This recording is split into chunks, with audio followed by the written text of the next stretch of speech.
can't touch it.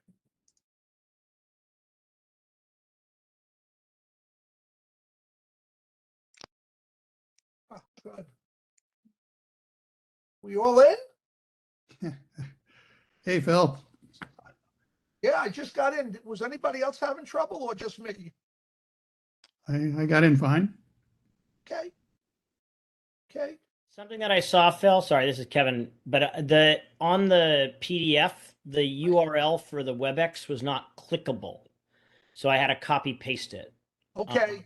So that's just something maybe for next time, just a heads up. Thank you very much. Thank Uh-huh. God I'm in. We have a nice crew here. So let's get our meeting started. We're all on board. Thank you all for coming. This is our meeting for our Parks and Waterfront Committee.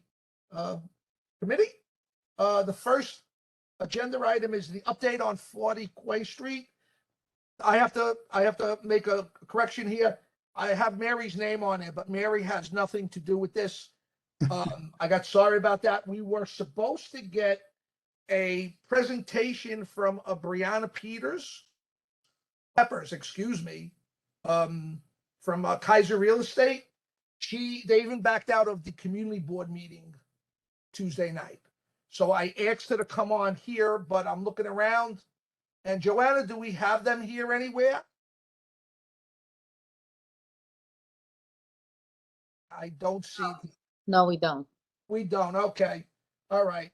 So we'll have to wait for their present. We don't have to wait, but they'll give their next presentation at probably the October board meeting, hopefully. But I'd like to put the ball in Stephen's court. Why don't you give us what we know right now, Steve? Well, just to kind of give an abridged history. Back in 2019, the MTA issued an RFP to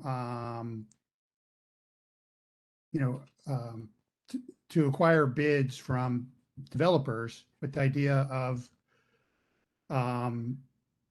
developing they have a wash facility, a big garage at 40 Quay Street, which is between Franklin and West and Greenpoint, but right on Bushwick Inlet. And it houses about 100 of these vehicles. And so they said, kind of in the name of raising a deficit-plagued agency to to make use of underutilized properties, they issued this RFP, and essentially, part of the RFP right now, that the as of right zoning was called, it's a mixed use, but the residential part of the mixed zoning is R6, which is kind of small to medium size building, like the building next to Transmitter Park is an R6, is around 11 stories. But they're different R6s. I don't know if they would necessarily be that big, but it could be. And so the RP is encouraging bidders to basically to upzone the property to R8, and that is like the towers you see along the waterfront, Greenpoint and Williamsburg waterfront are R8 designation, and so the community kind of had a big reaction to that. We found out about it, came to this committee, which basically felt like a large scale residential development is not right for this property, better served by a park. And the full board basically unanimously approved a letter to the governor requesting that he cancel the RFP, and that open space would be an alternative.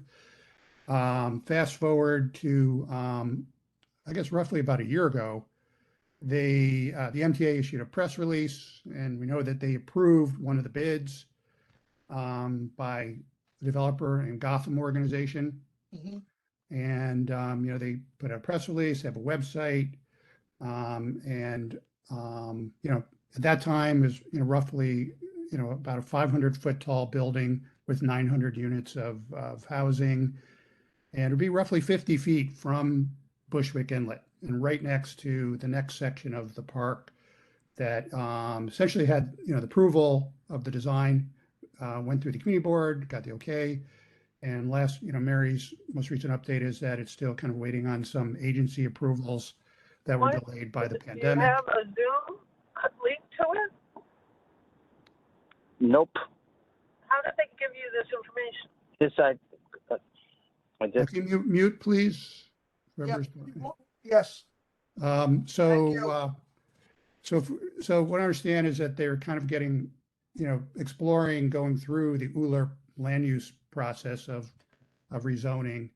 And they were going to have kind of a preemptive presentation to the community board at the full board meeting, which they, as you mentioned, Phil, withdrew at the, the last minute.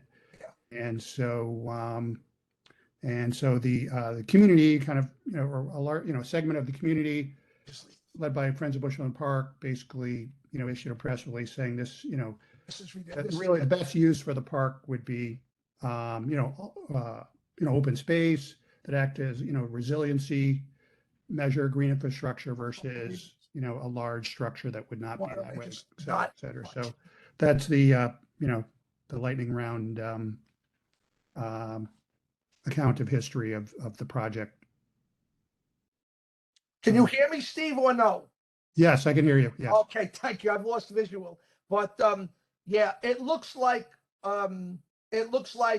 what do you call that? That's what they were coming to the board to give us an update on what they're planning to do and all like that. Like I said, I had one more point. go ahead, Steve. Yeah. So about a month ago, Inglesby, what's his first name? Is it Andrew? From the MTA? He's kind of a liaison who works with the board. on It's MTA. Andy Inglesby. Thank you, Yep. Mary. So he forwarded a copy of the RFP and a link to the MTA's press release about announcing approval of this bid, and a link to it's called Monitor Point is the name of the development that they're proposing. And there's a link to the website. So that was a precursor to the presentation that was, may still be in the works. So Right. just wanted to add that in. So I don't know, Bill, I have, I don't know if you want to look at some, a screenshot of the building. I have that just to create context if you want to have a conversation, or not. I don't know, I don't. Let me just say this. I hate this. I did this last time. Yeah. Yeah. I got to mute myself. Okay. I'll come right back. Can't believe I did this. Steve, take over. Am I in? I can still We can hear hear you you. and see you. Can you Yeah, hear me better maybe- now? One of yourselves. Yes, I know that, Katie. I know I messed up a little bit. Yeah.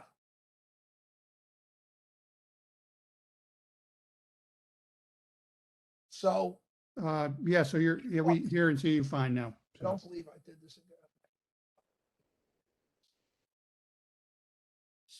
do you want to quickly disconnect and reconnect? Sometimes That's what I helps. think I'm going to have to take over for a little while, Steve.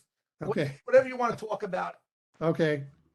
I'll Show wait some till, ima- Show us some image in the meantime, Steve. okay, let me see if I can share.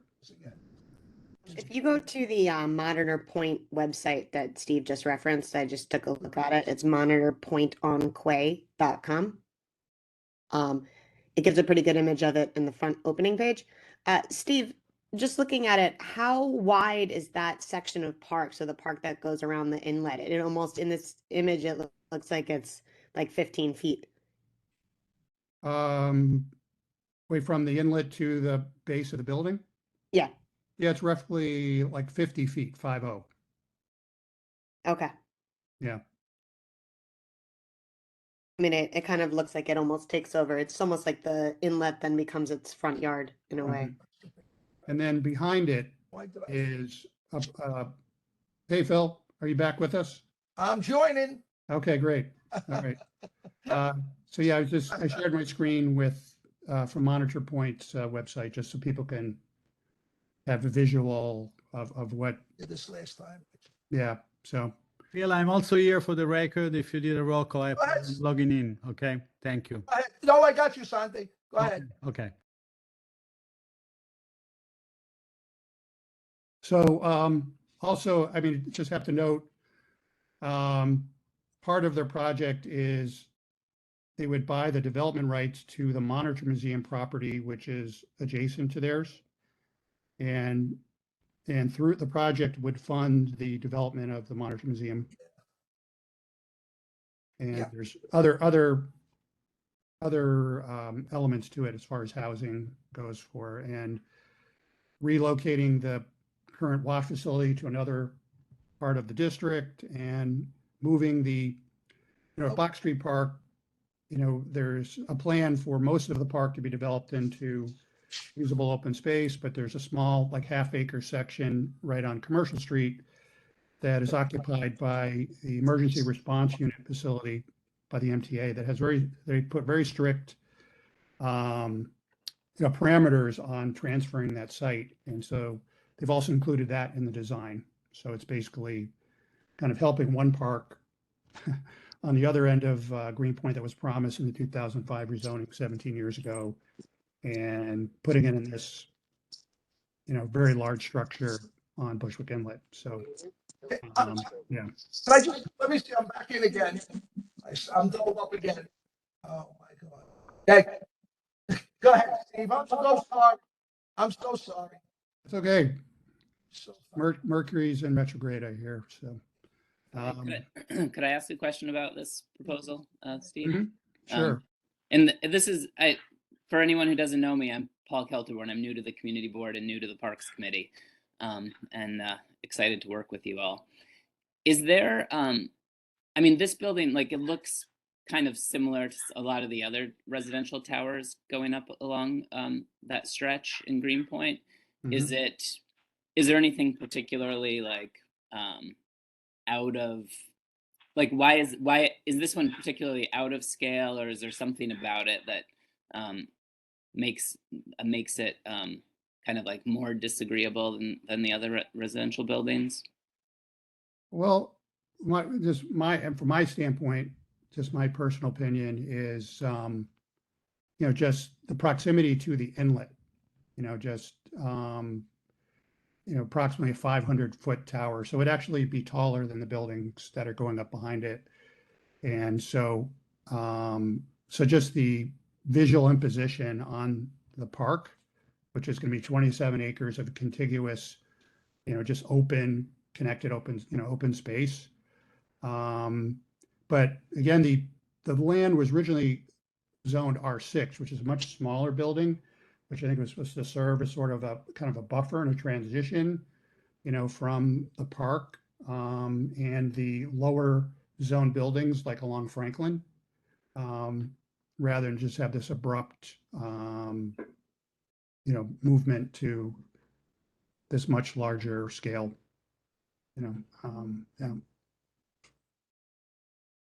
I see. Thank you. Mm-hmm.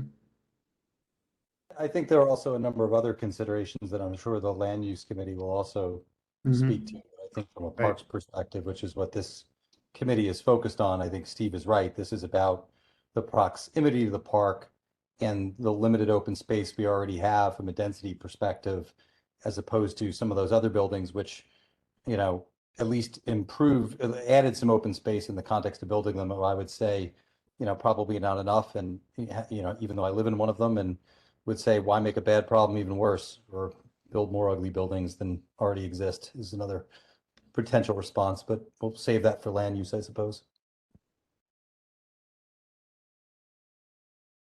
I think what, Steve, I agree with a lot of what Keith just said. I think that the difference here and its pertinence to this committee is how it impacts, this park that we have been waiting a very long time for. And it's being so close to the edge of it really kind of, to me, it dwarfs the park itself. So, on the northern side of the inlet, you're basically, in the front yard of a building. And then same thing, if you scroll down on the page of Monitor Point, They have a picture of kind of the park and then where Monitor Point is, and you see the trajectory of Bushwick Inlet Park is basically facing into their property. So I do think that it makes, a pretty big impact. Obviously we're not the first community board to talk about how, the Brooklyn Botanical Garden and their shadows. And so there's just a question about, what is the impact from a parks perspective? I would add here that, from the land use perspective as being a member there, and just to also similar to Paul, to introduce myself, I'm Corey Canton, and I wasn't on this committee, and I'm new to the community board. So hello to everyone here. But thank you. But I think, where I am a little, I guess, bristled by it is that, we have the whole Greenpoint waterfront behind it that is able to do an R8 density.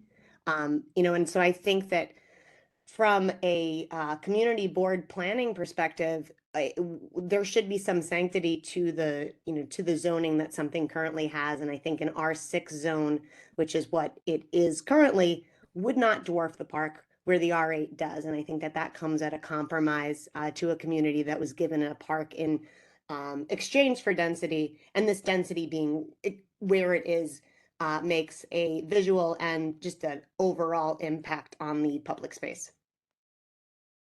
So I guess with that, what can we as a committee, and ultimately this is a discussion, and I'd love to hear from other members and ideas that, everyone has around it. That's just kind of my initial reaction, but what can we do from a Parks Committee perspective? I know that the letter was written and I think to some degree ignored, I guess, a couple of years ago. But at this juncture, what options would we have if other members feel that it's an inappropriate place for an upzoning? I'm back in the meeting. But I'll just, because Steve knows a lot about this. I really do think this is a big uphill fight for us, because the MTA is crying poverty all the time, and they're gonna say they need the money from the site to fund their infrastructure. So I don't know how we can stop this project. Do you have any ideas, Stephen? Well, you can look, I guess, look in terms of the money just in terms of relativity. The MTA's like capital budget is roughly like $50 billion, 50. Right. And if they get the upzone, the money committed by developers netted to the MTA would be about $40 million. Which is And so in comparison to, and they spent that on, there was a new stairway they built in Times Square that cost $30 million. Exactly. And if they don't get the upzone, if they build that as of right, the net to the MTA is $7 million. So yeah, and then there are, as Keith referred to, then there's the land use issues, the infrastructure issues related to this, just how much housing we have already, how much density we have already after Rivering was approved, and all the as of right buildings that are being developed that stemmed from the rezoning in 2005 and all the upland stuff. It's just saturation and inundation that I think is open for discussion. And then and affordable housing. I mean, that's on the table, but that also gets into more zoning questions and quality of life issues. And I know I'm not going to speak for the council member Ressler, but he's taken kind of a hard stance, especially in that regard. But I think I think purely from the how it affects the park, I think that's where we're coming from in terms of it potentially is challenging, but at the same time, I don't know. I feel like there's maybe question money management at the MTA, because like I said, even before the the pandemic hit, the MTA was incurring deficits, and the issue about money from the state being allocated to other parts of New York rather than the MTA, and then all these these maintenance issues started occurring with the system, and so But yeah, Can I interject, Steve, for a Go moment? ahead, Sante. I have my hand raised. I don't know if. Oh, I'm sorry, Katie. All allowed. right, yeah, Katie does have a hand up, and Sorry, I Kevin does didn't see too. that. I just saw it now. Go ahead, let Katie speak I first. go We next. got all three of you on board. Go ahead, Katie. Yeah, sorry. I think Kevin has had his hand raised as well. Yeah, I'm sorry, Kevin, but we're back in the business now, so don't worry. That's all right. So, I'm actually surprised we're having this conversation because I've heard, and I saw it on the agenda that the developer or whomever was going to be presenting the project, and then they didn't feel ready, and so that they were going to cancel it. And so I agree with a lot of what has been said so far, but I wonder if our time would be better spent after they have a chance to actually present the project, instead of kind of making assumptions based on information on their website, so that after we have the information from the source, maybe we could further discuss in a way that's based on just more solid information and a response to a plan rather than assumptions. Very good point. Just thoughts. Excellent point. Excellent. I'm really disappointed. I really wanted to see their presentation. Mhm. And, again, I don't even know if they're coming. I have an executive meeting the end of September to see if they're coming back on the calendar. I don't even know if they're coming in October. So Yeah. I don't know what their schedule is. So Mhm. we'll keep everybody up to date. Kevin, go ahead. I'm sorry, pal. Speak up, my friend. No, totally fine. I I guess I have two I also would like to see if there's an updated plan or a different plan, it would be good to see it. And it's disappointing, obviously, Phil, you're right that they, that there's two meetings now that they have not come to, or, anything, all that. But I guess one question, I have kind of one question and one comment. And I guess like the one question I have is, and this is for whoever knows the answer to it, is, with the with the waterfront, like, policies that are in place, the waterfront buildings that are being built have to build the setback, right? Like they have to have a certain amount of setback. In this instance, for monitor for this building, do they have to have that setback for their building, or is the Bushwick Inlet Park considered that setback? Do they have to have do they have to have an additional setback? So I said we have the 50 feet of the Bushwick Inlet. On here on this rendering they've got, it looks like, as Corey said, less than 50 feet. But do they have to also include additional setback on top of that? Are they getting that land with the Monitor Museum? Like, I mean, but I was under the understanding that Shoreline they had a setback. Steve, do you know the answer to that question by any chance? Well, I think out of the waterfront access plan, developers have to have a minimum 40-foot wide waterfront public access area. Okay. I think the park, the Bushwick Inlet Park will serve that purpose. And then I think there's a certain amount of supplemental area between, the building and that access area. Right. And then the building itself, I think, has to have a setback, and it looks like that is going on there in this rendering. But Okay. but in terms of yeah, I mean that's I think that's correct. But I think the land use committee would have to verify that. And That's a good question to hold on for when Just- they make their presentation. Yeah. Because I think that my concern here, and this is kind of like, this segues into the comment, I guess, which is like regarding Bach Street Park, and they have on their website here, that they're going to move the wash station from Bach Street Park to this development.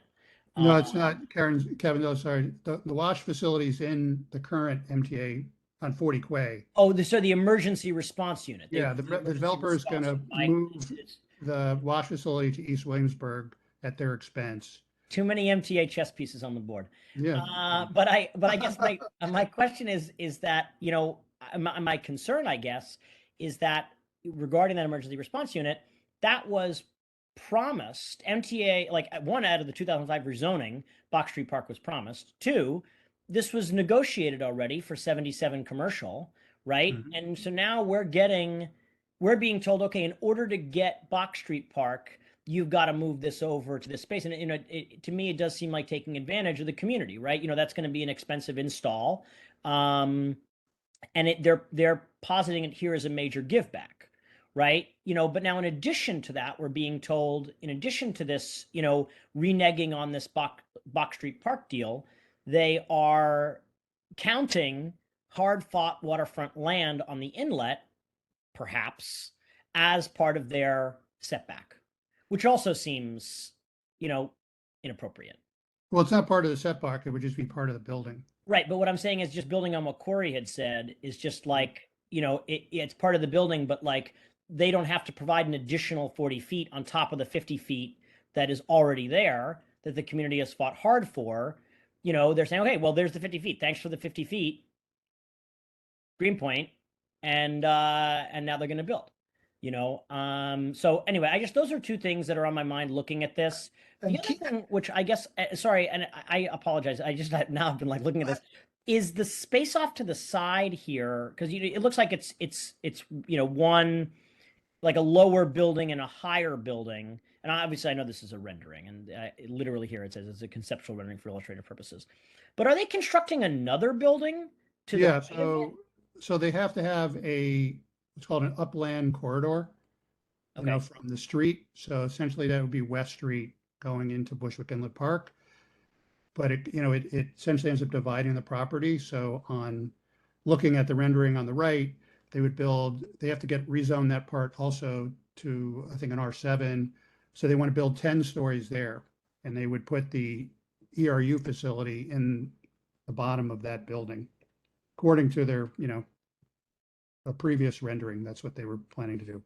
Got it. Okay. All right. Thank you. But Kevin, keep those questions, because when they give the presentation, I'm gonna be interested to hear what they're gonna say. But Sunday talk, but I'm going to take Katie up on her idea. I think we should table this until we hear from the developers, and then we'd have more better idea of what we're talking about. But I want to let you talk, Sante. Go ahead. Sure, thank you. Now, Steve, what definitely, as a transmitter, friends of transmitter park, we battle with it's not the same things. Definitely, it was also a different scale, but unfortunately, we have to battle with a building coming up against the park and asking for a wall to divide, public realm for private realm. To interject also with what Kevin was pointing before, I'm assuming that's park land, and so that's not it's not private land that is becoming part of the belt, and there is a design vocabulary. So yes, I mean, that's actually a very good point. Should we have more distance? Parkland is parkland. And so I don't know, it definitely is within the master plan. They will have to comply to the design guideline of the Greenpoint Williamsburg master plan, the same design vocabulary. But other thought, this is going to be, that's what they're proposing. Whatever form will change, is going to be a tower there. And of course, we can wait for a presentation. But I believe the imposition, I wish, in light of the consequences, in light of the bad experience, because the master plan really didn't work, because we didn't think of that process holistically, and we're going to experience here development. We don't have a connected waterfront. And I have to say, even the design vocabulary has not been respected, because it was supposed to create a continuity. I wish that this could be a park, and could be all a park, and especially in light that there is MTA. This is even not a private, yes, it is a private developer, but it's MTA that's trying to give this, giveaway for profit. I wish how the state could intervene into that and to be even more creative. And I know I spoke, people may not like it or not, in terms of economic development, we had a lack of loss of retail diversity. I mean, it could be great. This could be if there is a building. I wish it would be something very small, something that could become maybe an indoor market with an individual vendor, not with a corporation coming there. Could be something, could be more an organic presence. And I don't know, and envision that as an economic development tool that would serve the neighborhood, creating an infrastructure. We don't have a proper 365 a day indoor market with fresh produce and with a small individual business on a European style markets. Paris has hundreds of them. Every neighbor has 2 or 3 of them without even counting the outdoor one. So yeah, no, everybody would like, do you, we'll keep this going for a little while, but again, I'm going to say Katie made a wonderful. Just Yeah. few Yeah. words, nothing. Yeah, we're just going to, we're talking, we should wait for them, but I just want to, Kevin had his hand up. Go ahead, Kevin. Keith, what did you want to hear? I'm sorry, Keith. Look, I hear you. I mean, I don't think we need to belabor this with a long meeting on this, but I would note though that I do think we represent a community, we represent community interests in parks. If there's something out there that suggests, there's something that we need to think about, I don't necessarily think we have to wait for the developer to speak to it. I don't necessarily think it has to be a 2-hour meeting on it either. But if we're concerned, or if we want to provide feedback in addition to what's letters that have already been sent, there's no reason why we should have to wait for the developer. And to the point about fighting this and the MTA needing money, there's still value in this land as of right. Developers buy land with risk all of the time, not knowing if they're going to get up zoning or not. River Ring is an example of that, where they did, but they didn't know it at the time. And that was Con Ed property and sold under similar guise. So, I wouldn't necessarily say that this is all about the MTA needing money and that should be the ultimate goal or end game. And I think Steve's made some pretty good points about their overall operating budget in the context of this amount of money. Okay, thank you. Catherine? Katie? Hi. Oh, it's Catherine. Was that me? Yes, Hi, sorry. Yeah, I guess I've just been listening in, and I appreciate you guys talking about all of this. I don't want to just belabor the same points, but the community fought so long and so hard to get a park, which they were given during the 2005 rezoning. And since then, the developers have been able to get all their rezonings. Well, the waterfront was rezoned, and there's incredible development north of the Bushwick Inlet, over 45,000 new residents up that way. And this building, to me, is being built on a publicly owned property, and it's going to really impact the ecology, the whole the nature of a public park. It will not be public anymore. It will be the front yard of a 900 to 1,000 unit luxury housing tower. I mean, if they get this upzoning. And and I would just reiterate, in terms of the finances, what we've learned is that the MTA will not benefit greatly with this proposal. I mean, if they get the upzoning, then they get $39 million. If they don't, if it's as of right, it's $7 million. I mean, $7 million must be like a fraction of the day budget of the MTA. And I just feel like, as a community, we've worked so hard and scrape so hard for every little bit of open space. And since they decided to come last week, and they didn't come, they were supposed to come this week, and they aren't coming. They are just getting the community. I mean, they're kind of playing us. I don't know. They get to say when they come. They get to, step back. They get to, make everybody, spend time on them, give them agenda space, and then they withhold, they don't come. That doesn't seem really fair. I just want to put that out there. Thank you. I do agree with you. I'll put again, I'm gonna go to Steve for a minute. Is there anything that we could do? Again, I know you want to just try sending another letter. What do you think we can do right now, just to move ahead right now? Yeah, well, I think, I think Katie Denny's point is well taken, but the MTA did send a link to this, this Mhm. website and to the RFP just a month ago. So, though, I mean, so I think it's somewhat premature, but I feel like just the comments that were made tonight, at the very least, could be documented in the committee report, Good. and read, and I don't know if my colleagues feel, do we want to go further and just, issue a letter to the MTA? Or just feel like, and, through the, the board action, but the, the board they would not have,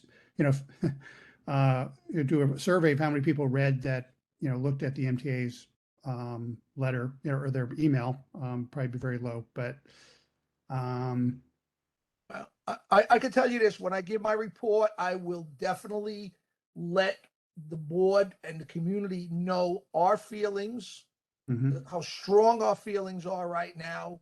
And this isn't done, so let's wait.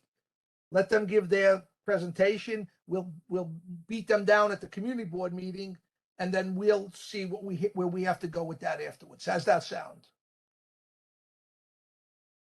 Okay?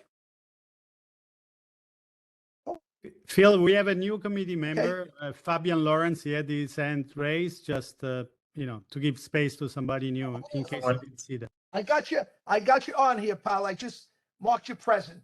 Welcome aboard. Very I'm good. glad to be part of the committee. Great to have you. So if we want to move, so Katie, I had the second part of our agenda was you wanted to review or revise some of our district needs. Should we talk about that for a little while? Well, it was more about the process. I wanted Uh-huh. to start a conversation about the process for how this committee could review and provide feedback and, hopefully updates to the district needs statement. I felt that last year, time kind of got ahead of us, and so Right. we weren't able to review it as a committee. And so I just wanted to start the conversation as I've seen other committees have. What is Joanna on board? When do we have to submit? I thought it was, is it November or is it January that we have to submit that?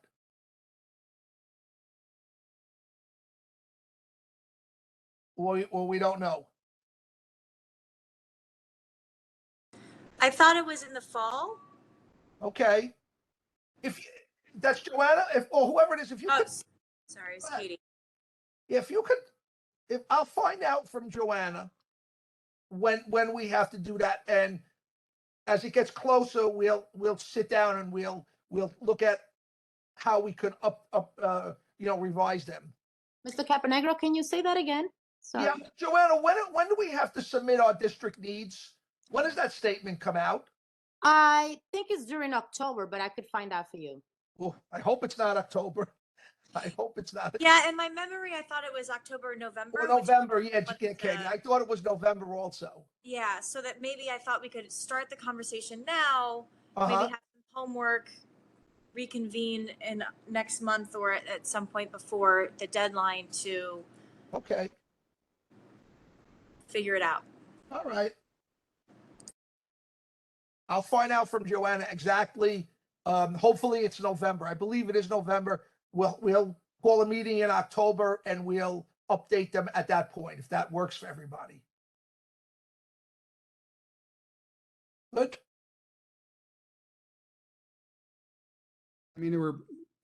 I did go through it. I caught some initial items. I don't know if, I guess it depends on the timing. I hope we're, if we wait we're not too late. Yeah, well, unless you want to, what do you want? What did you thinking of bringing up now, Steve? Go ahead. I see you, Kevin. I'll get you in a minute. Go ahead. Well, I think there's just some items I think very least could come off, like the McCarran tennis lights. Those are up and operational, correct? Right. Yep. So, and McGulrick, the renovations are in progress, right? Yeah, Mary could speak to that if she would like to. Yeah, Steve is correct on both counts. McGorrick Pathway project is moving and the tennis lights are up at McCarran. Okay. Mary, I hate to put homework on you, but is it possible to review and see which ones are actually either underway or complete from the past statement? I haven't seen the district needs list, so if you want to share it with me, I can take a look at it. That's not a problem. Okay. That's a good idea. I mean, if it's short, I can go through it now, but if it's long, I can just take a look at it and email it back to you guys. There's a whole section about, it's just generally speaking that, repairing and reconstructing, neglected open spaces. And I know there's been a large number of capital projects under the, what's it called, Community Parks Initiative. Yeah, CPI. So this community board has had a lot. We Yeah. just started Epiphany. Right. But LaGuardia, both phases came out recently. Bartlett was part of the Community Parks Right. Initiative, and that came out. Right. But like Others are escaping me at the moment. Yeah, but like Greenpoint Playground, American Playground, I don't know if they fall into that category, but they're in, I think they should be on the list, right? They might not fall into the category for Community Parks Initiative, but they might have been, yeah. A 20-year plus renovation. Frost, on the other hand, maybe. Frost, we're doing the basketball courts at Frost. We don't have funding for the playground yet, but that wasn't part of the Community Parks Initiative. Kevin, glad you could speak, and then Paul, you're next, okay? No, I just was going to say, I just in agreement with Katie and Steve that I think it would be good to go through, even at least to read aloud the section of this while we have everybody here, because I think also just to, even if folks are saying, okay, there's stuff about, I think to do this all in one go in October for a November date, and just looking through this need statement, it says that it's open for submission between July and November, but I mean, that could be November, probably July 1st and November 1st, right? I do think it would be helpful to have some conversation about it tonight, even just, like I said, reading the needs for parks portion of this here,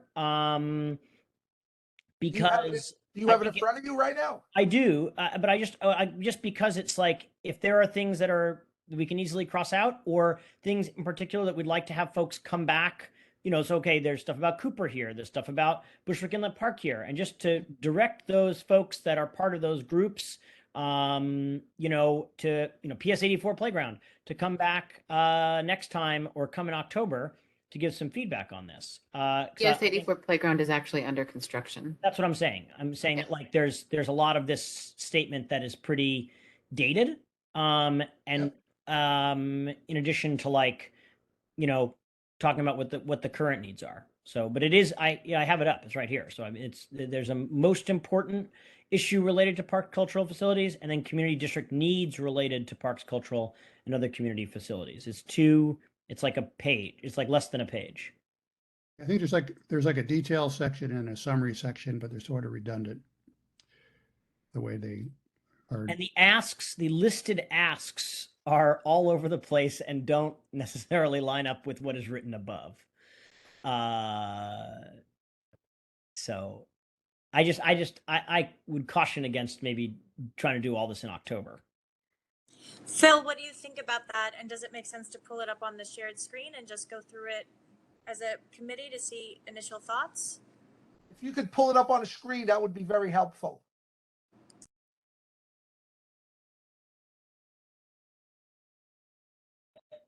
Would you like me to do it, Phil, or do you want someone? I was hoping Joanna maybe be able to do that. I have it also, maybe.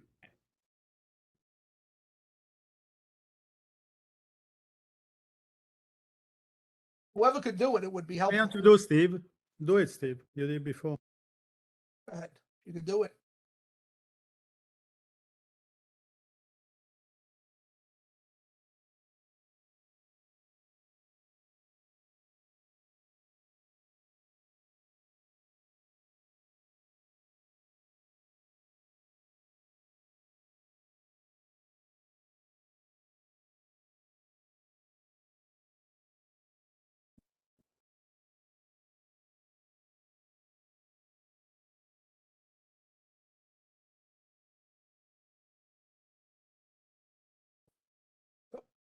Go.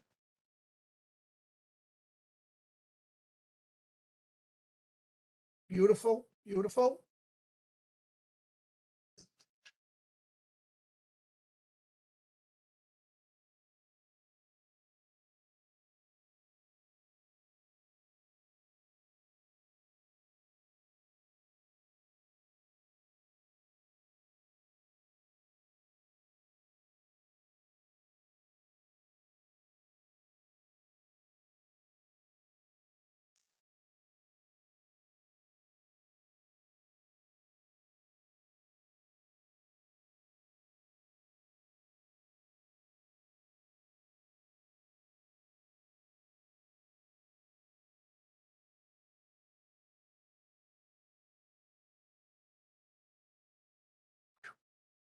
A lot of needs.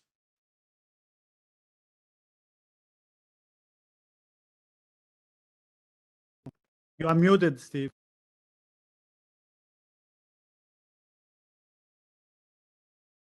Okay, thanks, Ante. All right.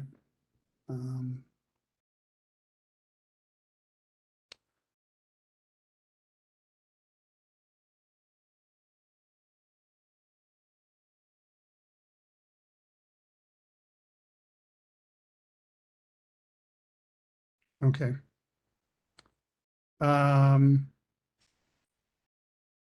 Request to fund development of parkland per Greenpoint Williamsburg waterfront rezoning and administration's points of agreement.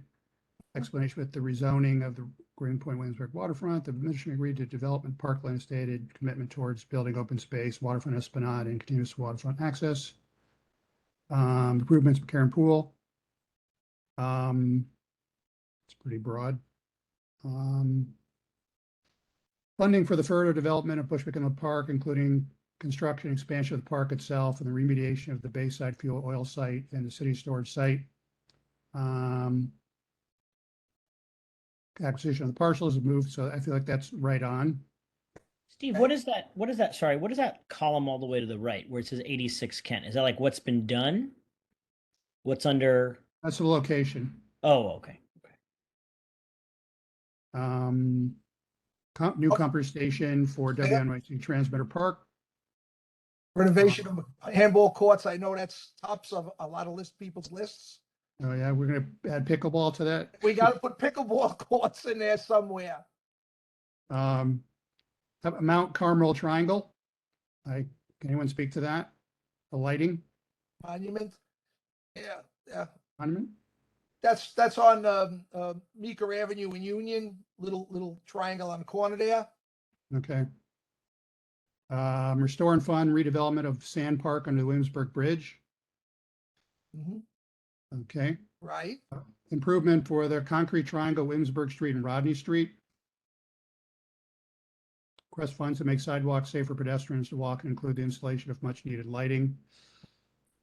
Okay, and then fund needed projects to improve McGolrick Park's grounds, infrastructure, and play areas. Explanation: McGolrick Park is in need of major improvements. Funding must be secured for necessary capital projects for the park's infrastructure and building. This park hosts a landmark structure, its central pavilion, shelter, and 2 important historical sculptures. Attention and funding is needed to preserve its fine and unique character and upgrades infrastructure. I just want to leave it up until the improvements are finished and revisit it next year. Or neighborhood. Sorry, I don't. Go ahead. We're going through because I don't know. Obviously we've gone over a bunch of things already. I have never heard of Sand Park, but I know that Ward Dennis said there used to be a playground underneath the Williamsburg Bridge. Yes. That ended up getting covered in lead paint like snow every time when the bridge was in bad condition. And I know he had said that like that was supposed to be reopened after that work was done. That was many years ago. I looking up Sand Park online, there's nothing. But I know because the Berry Open Street runs right through there, right next to the area where, so basically my understanding is that it was between Wythe and Berry. And right now it's largely, it's like, it's storage for a little bit of city materials. But generally speaking, it's totally empty. I mean, I think that would be on the open street stuff, all of our work on the South Side, folks are always talking. I mean, it's on this district need statement about the desperate need for open space in the South Side. Mhm. You know, you look at Under the K and how amazing that has been. You know, I don't know, Mary, do you have any sense of that project, or whether or not it could be? I mean, there's not lead paint falling off the Williamsburg Bridge anymore, I hope. But what the situation So there? that property, that's actually DOT property. Right. And it's not, it's being used for storage right now. There isn't very much going on there. I think there was, I think the community board talked about it a while ago, and then Okay. it didn't really result in anything, but you know, I know that it's being used for storage.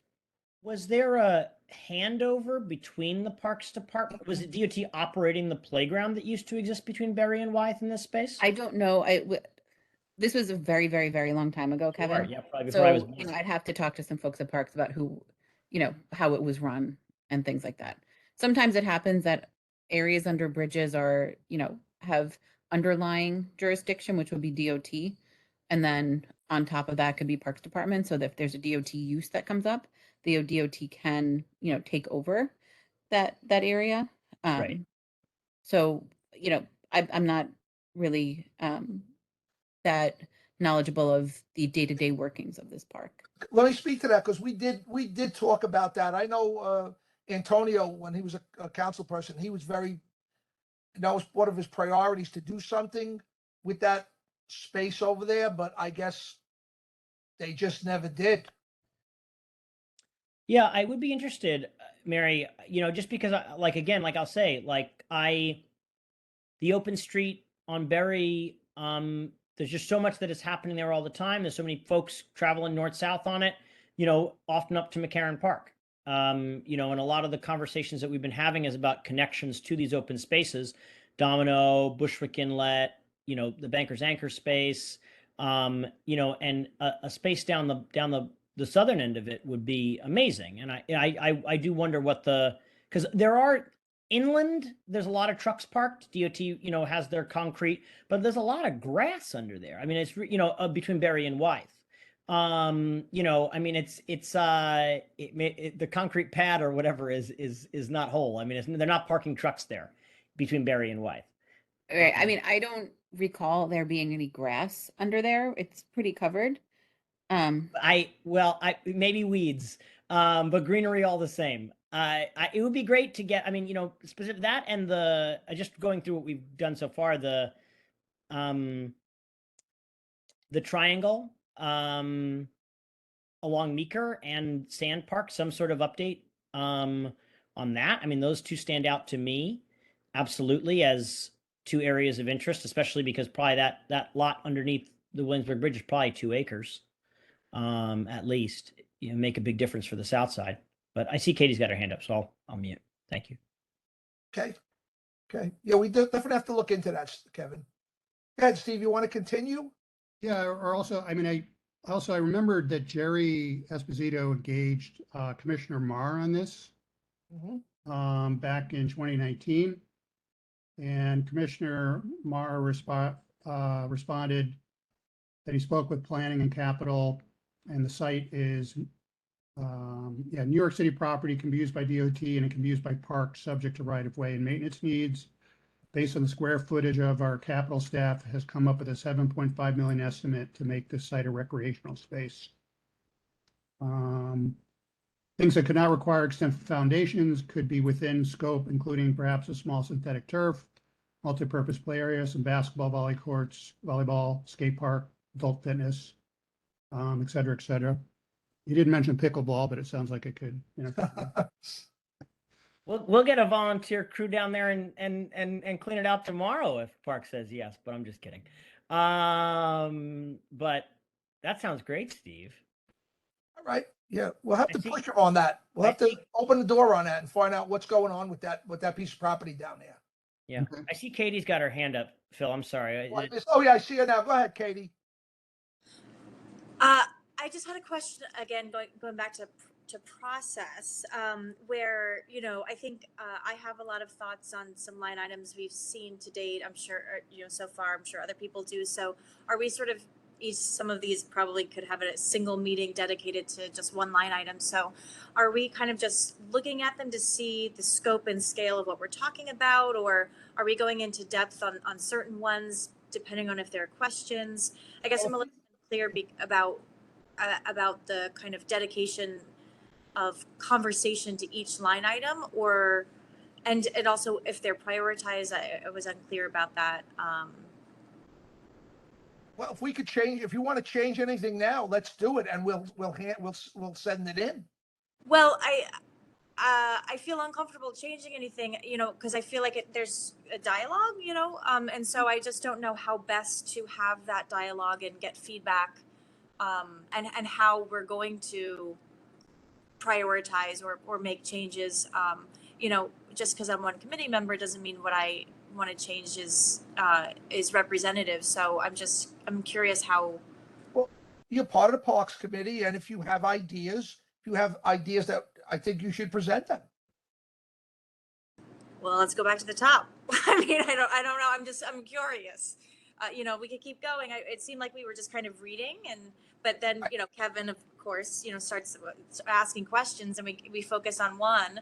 And so I just want to make sure that we have a dialogue if one is needed. Ken, did you, if you have something specific? I mean, things that popped out at me as we were running through the list was, like McGolrick. Obviously, there has been a lot of stuff taking place there, and Steve had said maybe leave it on. I might suggest, since some of this stuff is either complete. Obviously, the playground was completed a long time ago. The pathways are going to be done within like 8 months or something like that. But there has been conversations about, keeping the attention on the pavilion, which isn't, Mary, as far as I understand, have any allocated funding toward it. So, that's something that I would maybe bring to the forefront as opposed to the play areas, which have been done for a few years at this point. That is in there, Katie. That is in there. The park hosts a landmark structure, its central pavilions, and 2 important historical structures. You do have that listed in there. Yes, yeah, for sure. I guess I was thinking about maybe redoing the language so that it's kind of more, for up front and center, maybe getting rid of like the play areas, for example, which were done. And then the other, I don't know. I don't remember offhand without being able to read everything. Yeah, I think that was one thing that came out of me. Yeah, I mean, I've seen it in other sections where you note if there's been progress made. So Progress made, right, Steve. they say, so though some of the major improvements, there's been major progress on but the landmark central pavilion is in need of, blah, blah, blah, something like that. So, highlight that is something that needs, special attention.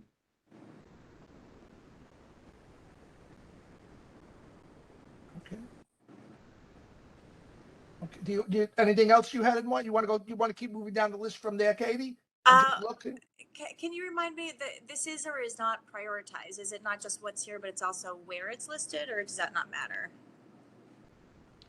I don't think so. I think there is a separate list that's the capital and expense budget priorities, but I don't think that's this. I think this is just. Oh wait. Oh, actually, it has a date priority, so I don't. Those are years? I don't think that's a date. I think there are 28 suggestions. Okay, you're right. 3 out of 8. So they are yes. Yeah. If I could just make a suggestion too, because there is a lot on this list. There's a lot to unpack. There's a lot to go through.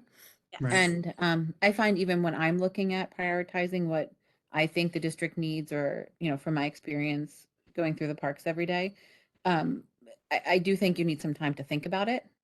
Yeah. Right. Because, we can talk about this for an hour, but somebody somewhere is going to forget something. Right. If somebody here is not, like, I know Paul's here, but like, let's say somebody here wasn't from, and William, of course, but say somebody here wasn't from Cooper Park.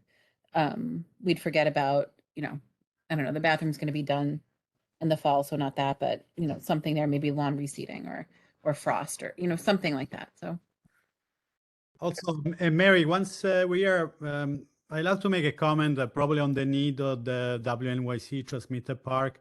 I know you've been on top, you are fully aware, but was wondering, looking at the pages here, because we are talking about, yes, the restroom, but certainly the park has serving probably 30,000 more residents. I believe those were the number compared to before. And the playground is definitely very used, as much as it is very American playground. The park is becoming a playground because we have a lot of new family and we see that every day. And so beyond the importance of the restroom, definitely also the building, it's been for us also in order to perform maintenance, also to provide the base, even for the park department itself. Is there a possibility of actually becoming more specific on this list, because there's a reconstruct and upgrade the building in a park, and also the fact I saw they were mentioned about community facility, and that could solve all these probably functions, not just the one of the restroom.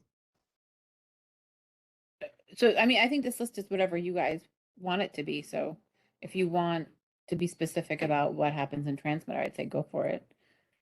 And just be, this is to inform city decision makers or, people who are going to be actually doing the work. So how's this suggestion? Because I think Mary's right about what she said. How about we get a date for a parks meeting in October, and this will be the only thing on our agenda? I think that's a good idea, Phil. Yeah, but I also think that maybe everybody should come with a list already. Yes. Oh, I would agree drafted, with that, Paul, 100%. or maybe we even set up a Google Doc and we all add to it, and it can be organized by park as well as sort of like new items or something. Right. So we have some structure. Yeah, I think that's the way to go about it. Nothing else on the agenda. We're not talking about, let's concentrate on this, get it the way we want it, and then submit it. And that'll be the new district needs part of the statement. So if everybody's good with that, tomorrow I'll find a date in October, and we'll send out a notice for a meeting, and this will be it. This will be the only thing. And hopefully everybody will download this, get a copy of it, go through it, see what your specific area is. We'll look at it and we'll make all those changes, and then we'll submit it before November, and it'll be in. We good with that? Yeah, that's a very good idea. What did you think about the suggestion of actually doing it with a Google Doc format? Do you think that would be helpful, or do you want to? That probably would be extremely helpful if one of you know how to do that. That would probably be very helpful. Yeah, I mean, I'm happy to work on getting that set up, and maybe Katie, you could help me just to make sure we're. Be excellent, Paul. That would be really good. That would be really, really good. Okay, so that's definitely where we're headed right now. I will do that tomorrow. Top priority, get a date in October, do this, and we'll give everybody ample time to get what they want, get their ideas together, and that'll be what we'll talk. And again, nothing else. We're not going to talk about any other topic except this for that meeting, if that's okay with everybody. And my friend William is there. Do not worry. Pickleball will be one of our top priorities. Thank you, Phil. I just want to say 10 of our players are ranked in the nation. Oh my God. One is number one, and yours truly will be ranked very soon. So that's the fun part. We're working with the National Pickleball Association. Wow. But my question is to Mary. I know you said the comfort station is coming in the fall, but I want to find out about the sharps and syringe container. The one public one we had on Kingsland, it's not there. So people call me to bring their syringes. And Saturday mornings, I get like 20 people giving me their syringes. I like to not to do that anymore by saying it could be disposed. So I know you mentioned Vincent was going to work on it. I just need to get some more impact. No, Vinny's not going to work on that. No. I mentioned it to a few folks. I found out that typically we have to have a partner in order to put this in a comfort station or somewhere else. A suggestion came that perhaps we could do it in coordination with Greenpoint Hospital, and I just haven't heard back yet, but I can follow up with them. But I was speaking to them. And send you an email with other partners, parts of them. Okay. Thank you. Just because the mutual aid's been working with the folks at Cooper Park Houses on this, and we had a box installed on the community fridge that we're going to be reinstalling. But I know there's a lot of needs within the park itself, and then also along Kingsland Avenue. So William, the good news is that box is going back up after the reconstruction. But we have Vocal, I believe. That's the one. Vocal picks up from us once a week. And I think that could be helpful. They're already picking up, but I think there's a desperate need within Cooper Park. And what I'll say is that every week when William's not lying, every week when they show up or when our volunteers show up, that box is full. So, I would be happy to coordinate and ask our partners at Vocal if they can do that. I don't think necessarily have to wait until Greenpoint Hospital development site is up and running in order to do that. We have volunteers that are already doing it, and we're already partnered with an organization. So, the sooner the parks can install it on that comfort station or in the restrooms outside, whatever, the better.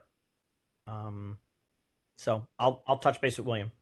I want to also welcome our friends from Cooper Park. Paul, is there anybody else with you, or just you came alone? Well, you're on the board, you're on the committee anyway, but because we wanted to hear from what's going on over there right now. You want to give us a little bit of an update? Looks like it's just me and William representing tonight. Okay, well, go ahead. Give us a little bit of an update. Yeah, I mean, let's see, what kind of update do I have? We've got a huge rat infestation, but I know that Vinny's working on getting an exterminator out there. Next week, I promise. Next week, okay. I Great. have to add, we have 2 owls that are very active going after those rats. Hey, to go, get more of them. Oh, very good. Very good. But one thing that I wanted to broach was the possibility of getting some kind of, like, if such a thing exists, rodent-proof containers for trash receptacles, at least for the ones that are near where there's a lot of food, barbecuing and picnicking and that kind of thing. Because we're just setting up, huge buffets for rats every day. Yes. Paul, mission October 15th. Yeah, I don't know if the rat-proof receptacle thing is a conversation we could have, or if there's like a easy answer. They're very expensive, so we just need to take it back and see if there's funding available for it. Okay. Yeah, I think even just like 1 or 2 would make a big difference. Okay. Yes, October 15th, William, is the Friends of Cooper Park Sharon Street block party. So Say that again, Paul. Say that again. October 15th. October 15th. It's a Saturday. Okay. From 1 to 4, and we're partnering with the Amont Foundation, which is an art institution a few blocks away in East Williamsburg. So yeah, should be a lot of fun. I think there will be some pickleball as well. I will set it up. And we're gonna have entertainment, right?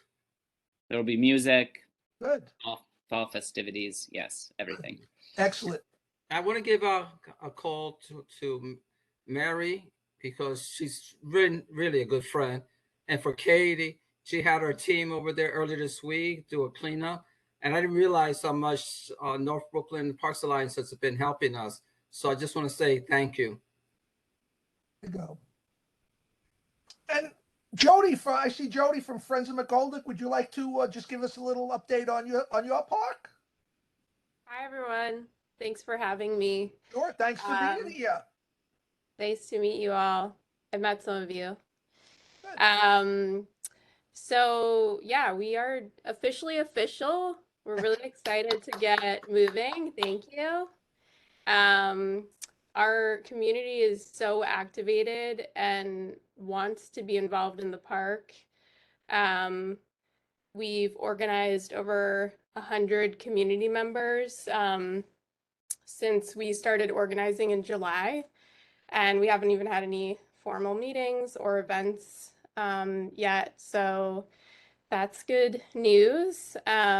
We restarted our Instagram page. We're going to be updating the website, and we're launching a newsletter.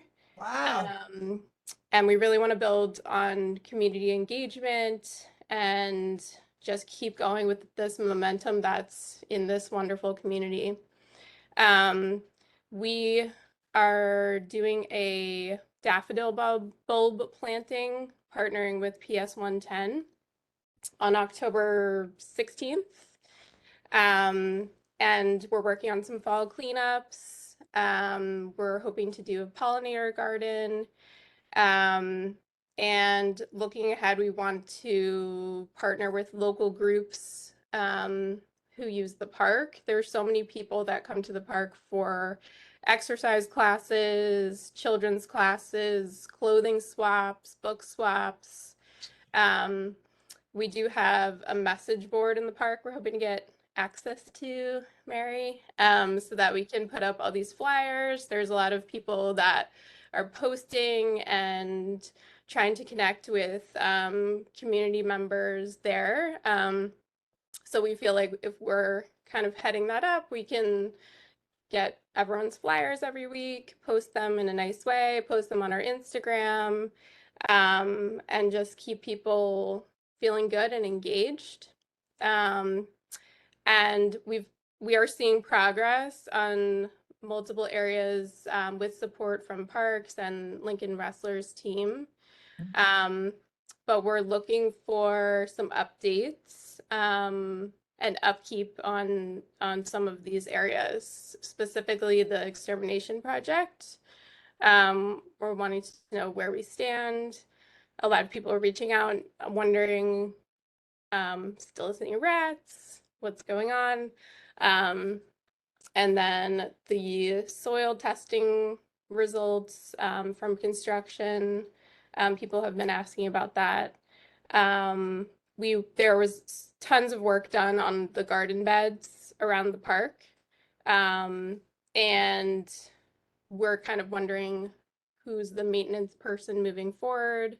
How is that going to work for maintaining the work that was just done? And then I'm echoing what Paul requested about some trash containers that are where all the trash can go to kind of alleviate some of the issues of trash pileup around the park after weekends and things like that, so that everything is in one place and things are hopefully going to continue to improve on the pest front. Another thing that's come up is that the sidewalks were not in the plan surrounding the exterior of the park, and they're in really bad, they're very unsafe at this moment. So we're just kind of wondering what the next steps are there.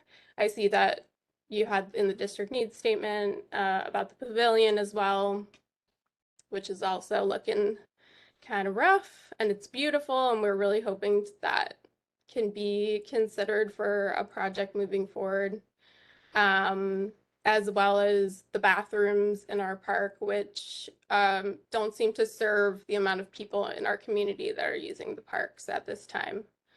So I think that's it. Phil, can I jump in on a couple of those things? It's Vinny. Go ahead, Vincent. Hey guys, great to hear about Friends of McGolrick being back up and running. Can you guys hear me okay? I got my mic on. I don't want to wake the baby. Yes, Vincent, we do. Okay, cool. Just wanted to update you. Something just came down before this meeting, since you were asking about the staffing levels in the park. We switched a full-time employee, a seasonal employee to there a couple of weeks ago, and the feedback's been overwhelmingly positive.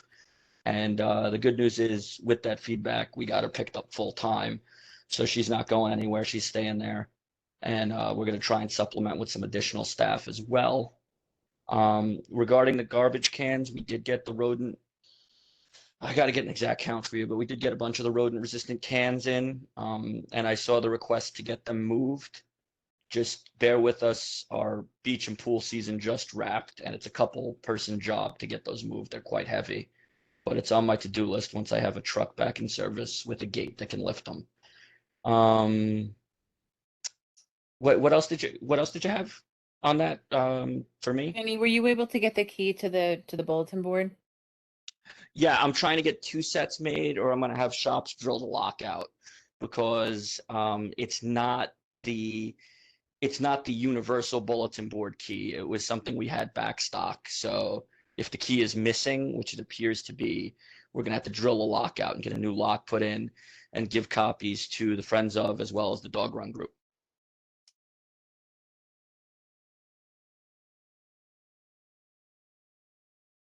Did I cover everything, or was there something else? I'm sorry. Jody, did he get everything? Yeah, I think so. We were waiting on the soil testing results from July. Any news on that? I don't have anything right now, but I'll talk to Hannah this week and we'll try to get you something, or next week. I guess overall picture of the extermination project. I know that Diana said to move the trash cans away from walls. Is that what you're referring to in terms of moving? And moving them into the playground as you guys requested. So it was Okay. just sort of Yeah. swapping them around and moving away from walls. Exactly. And so in terms of the exterminator project, we have an exterminator coming every 2 weeks, and they continue to bait and trap and exterminate in the park.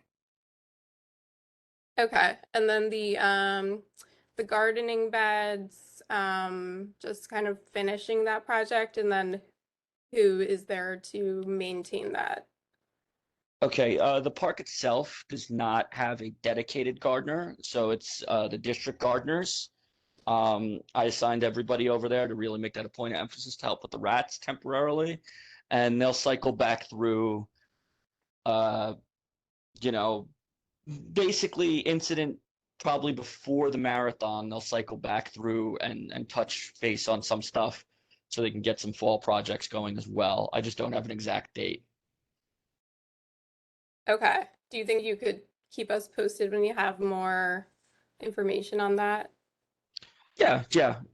It's just a matter, like I said, we're getting some staff back from the summer, so I'm trying to see when everyone's coming back, and they're entitled to some time off after coming back. But we'll work through on that, and I'll keep you posted. Okay, and then the sidewalks around the park was something that came up. Right. So we don't have that funded right now. We're looking into a ways to get it done. We have Councilmember Ressler's office, keeping us to task on it, as well as Assemblywoman Gallagher's office. So hopefully there's more to come soon on that one. I don't have an answer for you right now. Okay. Jody, thank you. That was very. Thank glad you guys you. are so involved. Yes, we love our park. Go ahead, Steve. You want to see Steve and then Katie? Go ahead, Steve. Thanks, Phil. Yeah, I just want to update on Transmitter Park. Go ahead. First I'm off, sorry. I had my hand up because I wanted to talk about McGolrick. I'm sorry. Okay, Steve. let Katie, because it's more. I apologize, Steve. I wanted to respond to Go something ahead. Jody. Both you and Paul had mentioned the trash, and I just wanted to throw it out there again because we've talked about a couple times in some of the town halls that if it sounds like maybe a logistical nightmare, and I know that it's difficult coordinating, but if there's any way to maybe participate in like the Clean Curbs program or something like that, where we could potentially have a dumpster nearby that we could put some of that trash in, and we would be able to potentially pick it up, especially if there's a truck that's, Vinny had said that there was an issue with the truck or something. We'd be interested in helping out with that, to try to mitigate some of that. I just wanted to throw that out there. Sorry, go on, Steve. Next park.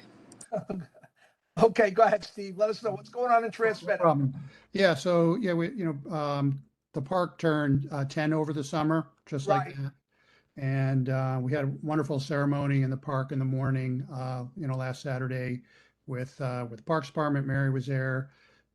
Folks from WNYC, both past and present, elected officials, locals, and Norfolk Parks was great. They helped support the event, and as did Broadway Stages. And to say we're gardening in the park every other Sunday, so we'll be in there this Sunday morning at 10 a.m. If you know of anyone who would be interested in getting their hands dirty in that park. And also just note that I've passed the reins of chairing that Friends group to Elisa Iberti, who took over early in the year. She's doing a wonderful job. And I know our group has had discussions with Vinny and Mary. We have similar problems with the trash and the rats. And we'd love it if Diane worked her magic in Transmitter as well, because the rats are thriving, having a good time in Transmitter as well. So Diana, as everyone has mentioned, is an exterminator for the borough.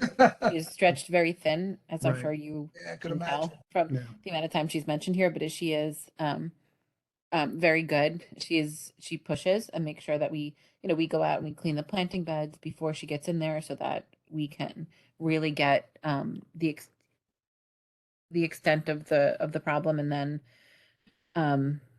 work towards a solution to prevent it from coming back. But this is a problem all over the city right now. I don't want to say it's unprecedented, but I've never seen it like this. So we'll continue to work with her in all of our parks. On the staffing announcement, by the way, Diana was told she's getting an assistant, so that's good. She's effectively doubled her manpower, so that's good. There's now 2 Dianas. I have a question for Mary and Vinny. Definitely, we've been having also in our garden and our neighbor problem with the rats, the burrowing everywhere. So I was wondering, I know parks treat them with dry ice. I was curious to know what's the data, how successful have you been in kind of eradicating through with the dry ice process? I don't know if there was a use in Transmitter Park. Definitely they are burrowing in Transmitter Park. They also come from the water, and they've been swimming actually in the inlet there. They were coming also, they were burrowing on the property next door for the green. Santi, I don't think we collect that information, but we'll have to look at ask. I don't know if we collect that. I see. Okay. Just curious, if you were able to contain them for a while, and that's all. But Katie, do you want to say something again? You want to? Oh yeah, sure. Thank you. Yeah, Diana's amazing. I keep hearing about this exterminator that I met her just randomly. She's fantastic. She's wonderful. But I wanted to go back to Steve's point about the 10th anniversary. We were super happy to help with the ceremony that took place in the park, and then North Parks Alliance had the block party that was activated, the Greenpoint Avenue between West Street and the park throughout the afternoon. That was lovely. And so that's a good opportunity for me to share what I think the community board should know, because it was notified over the summer, is that block is going to be an open street on weekends that was approved back in June, July. So that the 10th anniversary of the park and the block party was also the launch of the open street, which is really meant to, provide a safer access point to this really important open space in the neighborhood. And then also provide opportunity to expand the open space footprint of the park. Excellent.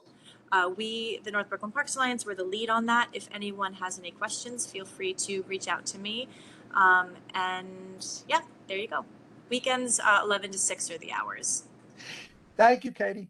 Well, it's 8 o'clock. I think we want to let Joanna go home to her family, and we all want to go home. We will be seeing everyone in October. As soon as I get the date, I will pass that along.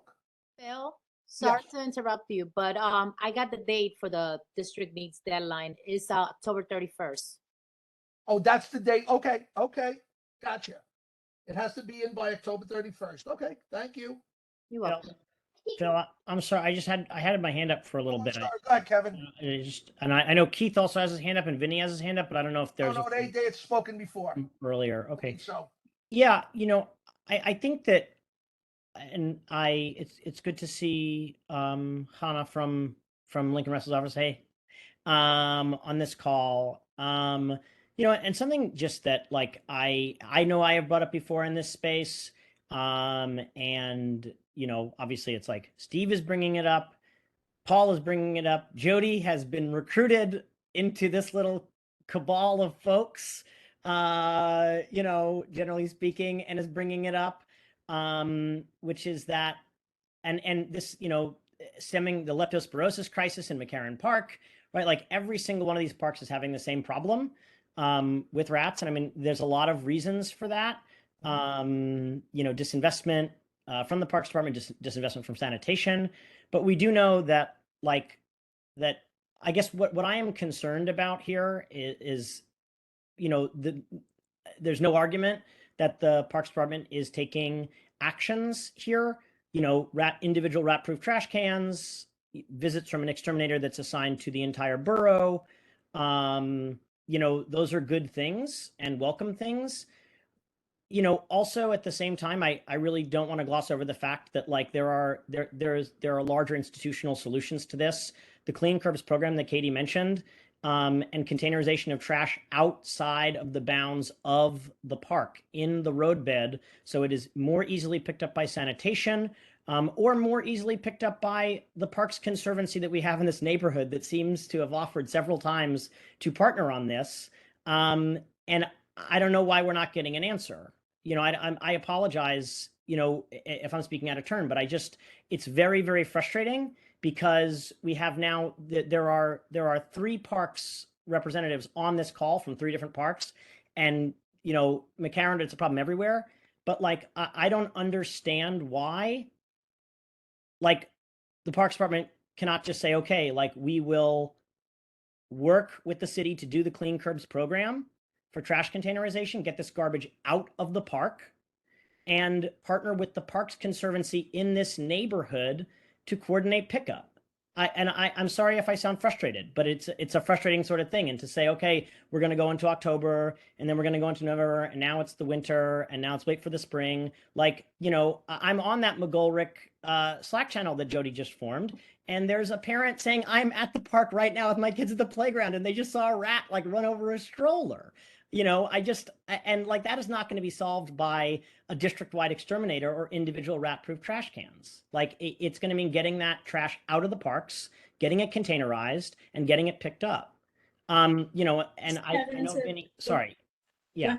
To clarify, our office allocated an additional $10,000 for a separate exterminator in order to cover McGolrick Park in order to address the longstanding issues. Which is great, but the rats, that's amazing. That and the ACE program that you guys are doing is great and so welcome. But again, it is a incremental, like it's transformative and great and radical for what we are dealing with, which is we're drowning in rats.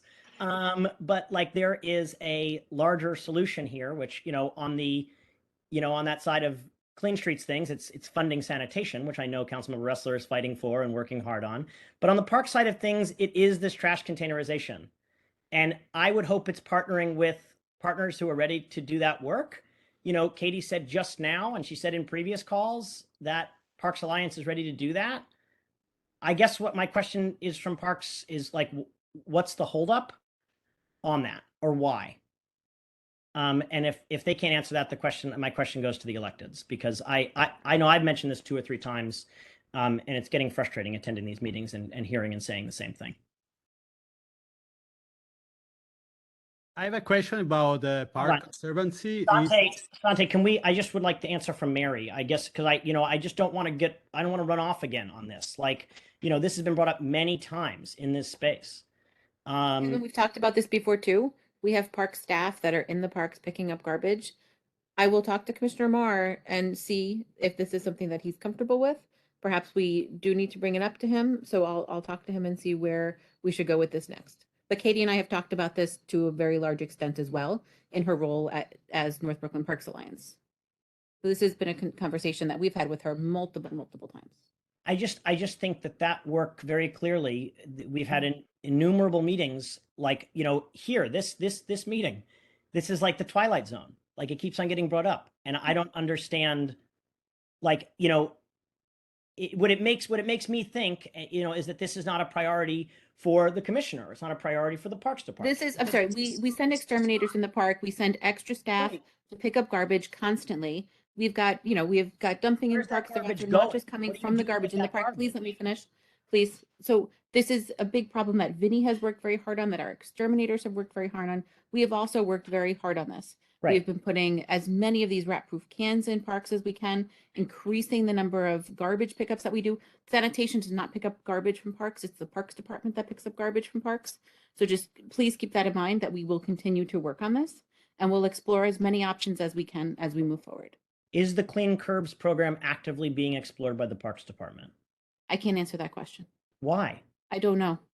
I will find out for you. But my understanding is that the Clean Curbs program is a special sanitation program that partners with restaurants. It doesn't partner with the Parks Department.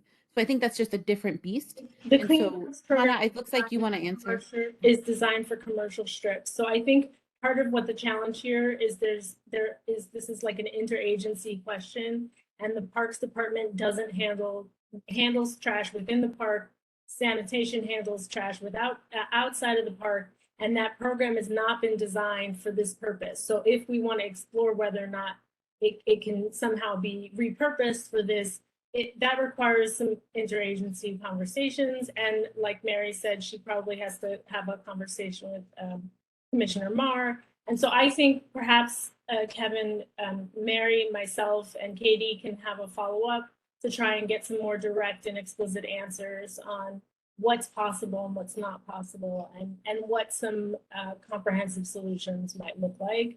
And we can think it through. I mean, I certainly the council member feels strongly that dealing with these trash problems is important. I know that Mary and the Parks Department care a lot about it, which is why they've been increasing staffing and moving garbage cans around and trying to increase pickup. But maybe we need to, I haven't been a part of previous conversations on like a more comprehensive solution, but let us follow up offline and come back to you again, if that's okay with you. And just as an aside, our experience, containerization isn't always a solution. Okay, but it's probably a That better said, solution. we will than putting, follow like, up with Hannah. garbage bags in the entrances to the parks, right? Which is currently what is happening, right? And and it's just like, it's very, very frustrating to me, because it's like this, like the stewards went through this, and the previous Friends of McGolrick Park went through this, and now there's a third iteration of the Friends of McGolrick Park that has had a form to pick up the garbage. Right, and we put the garbage on the outskirts of the park so that we don't drive our packers in the park. That's why they're on the outsides of the park, so that we don't go inside the park. It's very important to us that we don't drive these large vehicles inside the park. To move it an additional 12 feet into a dumpster that is in the roadbed, I don't understand why that is the sticking point. And it's like, I'm going to say personally, there was a big dumpster in front of Transmitter and it didn't work.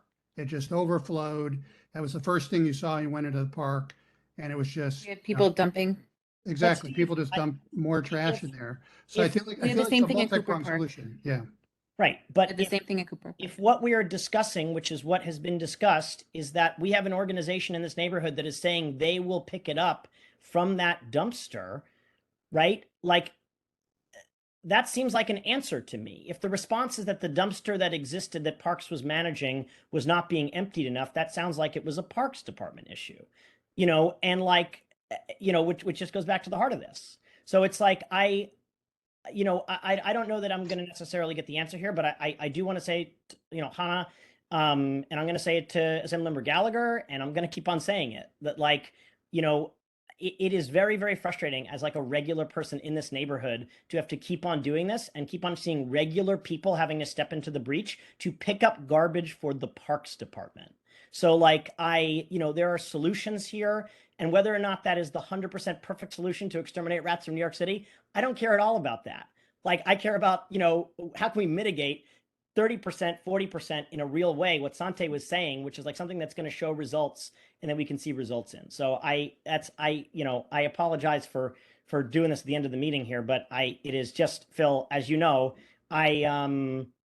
this is like the third time this conversation has happened, and people are gonna get back to us about it. Well, I mean, it's not happening. It doesn't seem to be happening.